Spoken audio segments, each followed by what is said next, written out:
Hello, friends and family. My name is Daniel Burrell, and welcome to Happier Days Mental Health. Today, we're going to be talking about what's in your toolbox. We're actually going to be talking about what's in my toolbox because I don't know what's in yours, but we're going to try and relate to them to one another.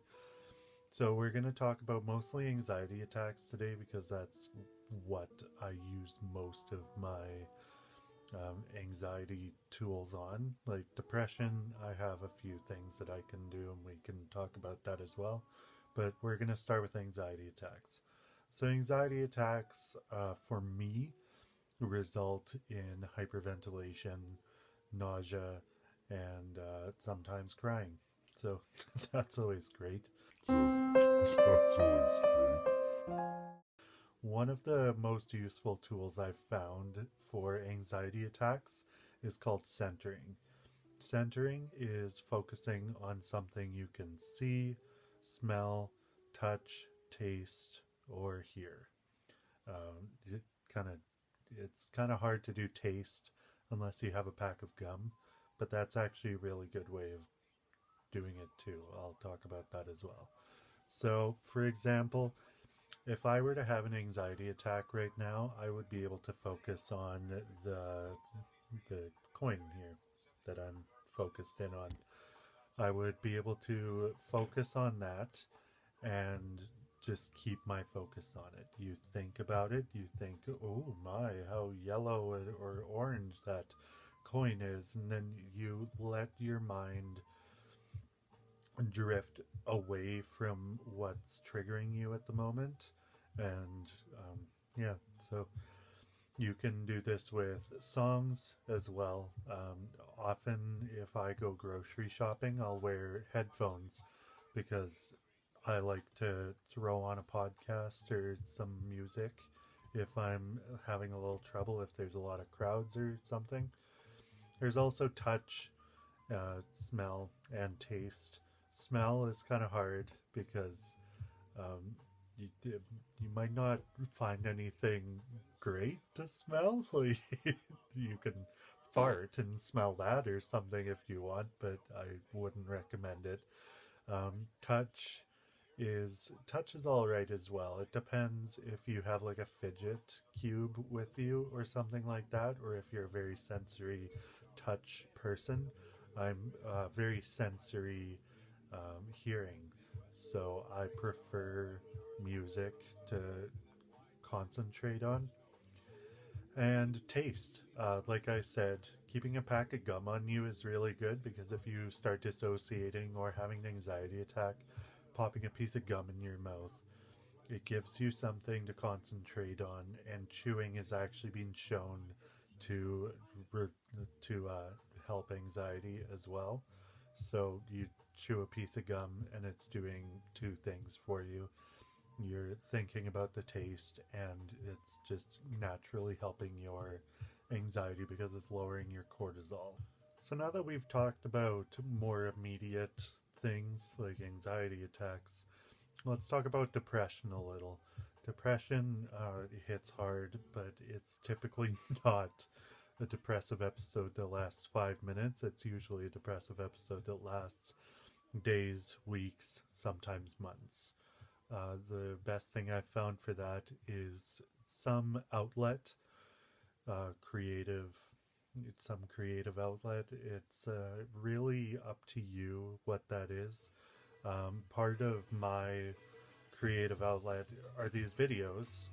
Another of my creative outlets is music. I sing. And another is writing.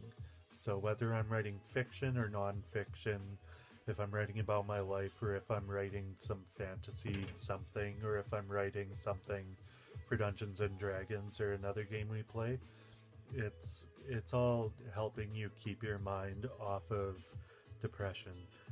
Another thing that helps is accomplishing small goals.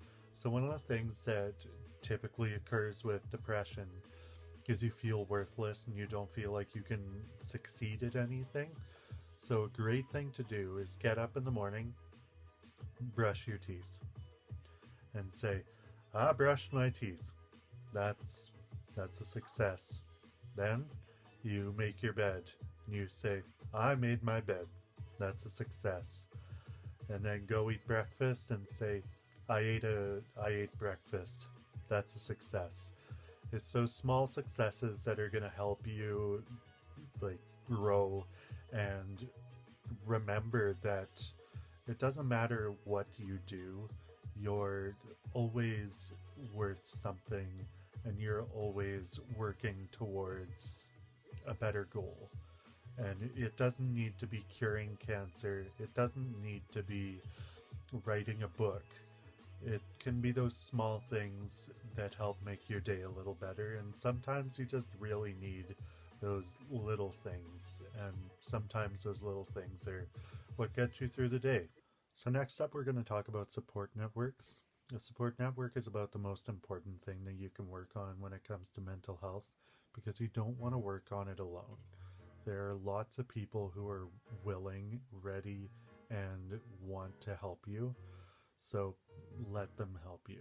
Mental health and getting over mental illness is a monumental task, and you need help with it. You're gonna need help with it, and I'm not afraid to say that to anybody because it's tough. You can't just go through it alone. It's too tough. So a support network can consist of family, friends, your psychologist, doctor. It's the most important thing about your support network is that you trust them and that you know that they're trustworthy. My support network consists of mainly my psychologist, my wife and family, and then I talk to my friends about mental health and stuff. And I have you guys that I talk to about mental health as well, but I don't necessarily see you as my support network. I'm just trying to help and talk about it. So setting up a support network is a little awkward because you need to talk about your mental health, and that's a big thing for a lot of people. But you need to just say like, hey, if I need to vent to you someday, will you be there? Like, it's small things that will help you. Having a support network, if you can have someone that'll call you if you're not having a bad day, or text you and say, hey, have you left the house in the last couple days? Have you showered? that kind of stuff. Because it's pretty easy to lose track of stuff sometimes. Like before I met Lindsay, there were times where I just wouldn't leave the house for a few days, or I would forget to shower for a little while, and it was just not healthy. And I wish that I talked to someone earlier about that and set up that support network where someone could say, hey Dan, I think you need to have a shower, no offense. Or, hey Dan, why don't we go out and grab a coffee? It's those small things that are going to help you, and it's those small things that are going to help you get through a lot of the days. So second last thing, I'd like to talk to you about support animals, but I'm not going to. I'm actually going to recommend you to my friend Kalela. She runs the YouTube channel Post Traumatic Victory. She actually has a support animal, and she has a lot more information about that. I could do the research, or I could just send you to her channel and support a friend. So I'm not going to talk about it.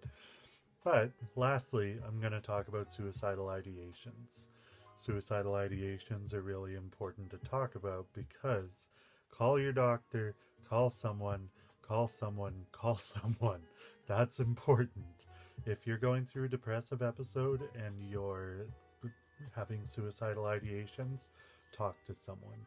If you talk to your doctor and say, hey, I'm thinking about suicide, and I'm not thinking that I'm gonna do it, but I'm thinking about it and I'm a little worried, they're not gonna send you to the psychiatric ward of a hospital or anything. They'll find supports for you and they'll help you.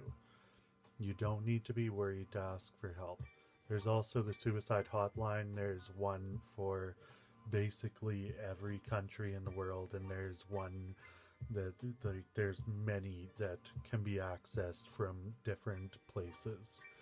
There are also suicide help hotlines by your area. I know Edmonton has some, and like Canadian Mental Health Association has them all over the country. So I'll link some of those phone numbers in the description below as well. So that's all I have for today.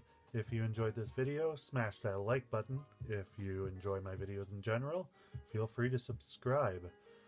And I think that's it. Thank you everybody for watching. Have a good day. Bye.